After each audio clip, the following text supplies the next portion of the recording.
और अब कुछ भी हो जाए भाई और बहनों, समय बहुत थोड़ा बचा है। आपने देखा अभी 4-5 दिन पहले दुबई में कितनी भयंकर बारिश आई है। जिस दुबई में कभी बारिश आती नहीं, हल्की फुल्की छींटा छड़ी होती है, जहां के लोग बारिश को देखने के लिए तरसते हैं, उस दुबई में इतनी भयंकर बारिश आई कि वो दुबई का नक्शा ही बदल गया। गाड़ी घोड़े वहां पे पानी में बह गए, रोडें टूट गई, बिल्डिंगों में पानी घुस गया।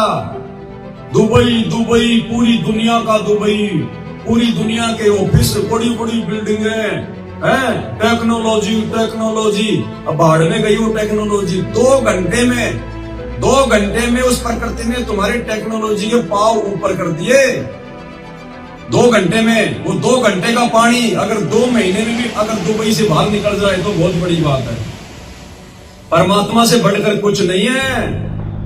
आने वाले समय में ये तो खाली ट्रेलर है छोटे छोटे कि अभी भी समझ जाओ, क्योंकि परमात्मा बहुत दयालु है। वो बहुत मौका देता है, बहुत चांस देता है। वो जल्दी से नाराज नहीं होता। एक बार यदि वो बिगड़ गया तो फिर भाई वो हिरणाकुश की तरह छाती फाड़ने में देर नहीं लगाएगा। वो संति है, क्योंकि वर्तमान में वो सतगुरु रूप में आया हुआ है। वरना इसी परमात्मा ने हिरणाकुश की छाती फाड़ी थी। ब्राह्मण बाणा और कर्म कसाई, हिरणाकुश ने छाती तुड़वाई। तो अब वो समय निकल चुका है। अब जिसने जो बीज बोया है वही फसल उगेगी और वही वो काटेगा।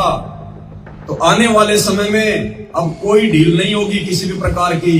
फिर भी परमात्मा इन छोटी छोटी घटनाओं के माध्यम से लोगों को ये जो है दिखा रहा है कि सुधर जाओ, समझ जाओ।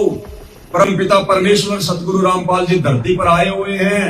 उनके ज्ञान को समझकर उनसे उपदेश ले लो, उनके शरण में आ जाओ।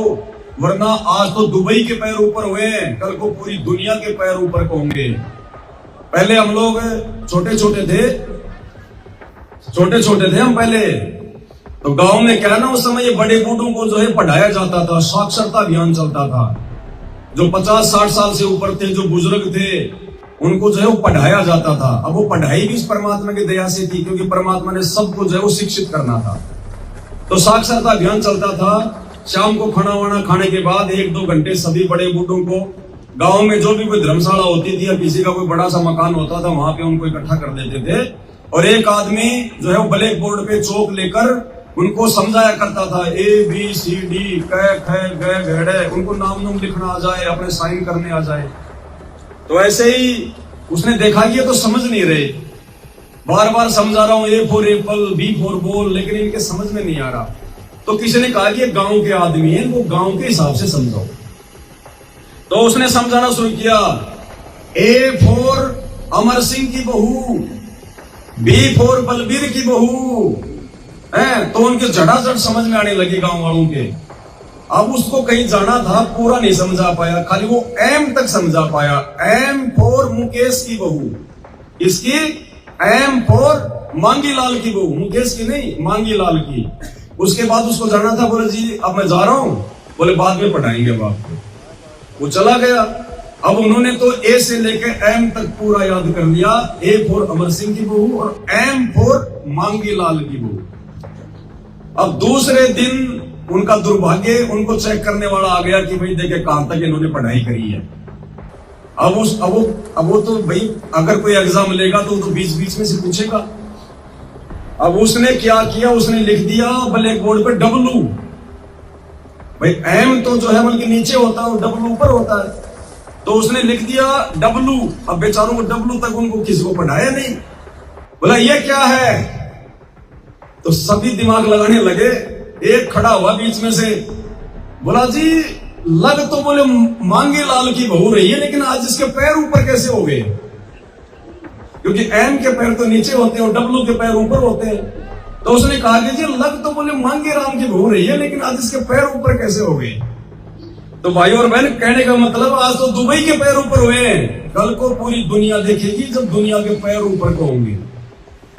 तो अभी समय है, परमात्मा धरती पर है, आ जाओ उनकी शरण में। YouTube पर सर्च करो सृष्टि रचना संत रामपाल जी भगवान, सत्संग संत रामपाल जी भगवान।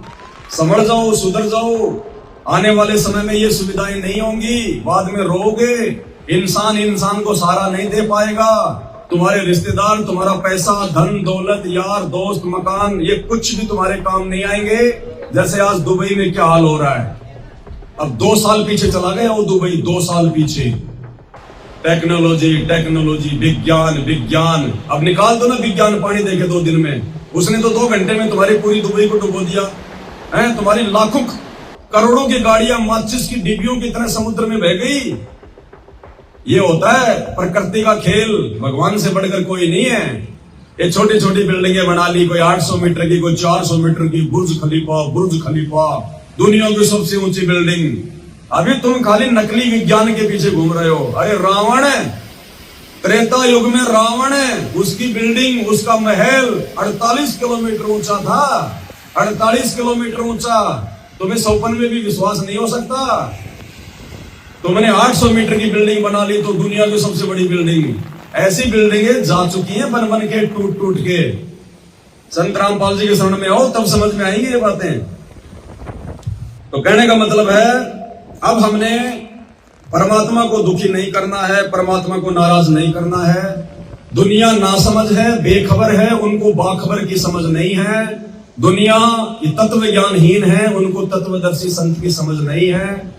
वो अपने कर्मों का फल भोगेगी। लेकिन हम भगत जानबूझकर अपने पैर पर ये कुल्हाड़ी क्यों मारे। हमें तो भगवान मिल गया, समझ आ गई, जानकारी मिल गई, पहचान हो गई, सही भक्ति मिल गई। इसलिए अब हमने बिल्कुल भी गफलत नहीं करनी है। तो एक बार हम सभी भगत भाई बहन रिपीट करेंगे कि सतगुरु रामपाल जी भगवान के मुख्य मुख्य नियम क्या है, जिनको हमने आजीवन अंतिम श्वास तक फॉलो करना है।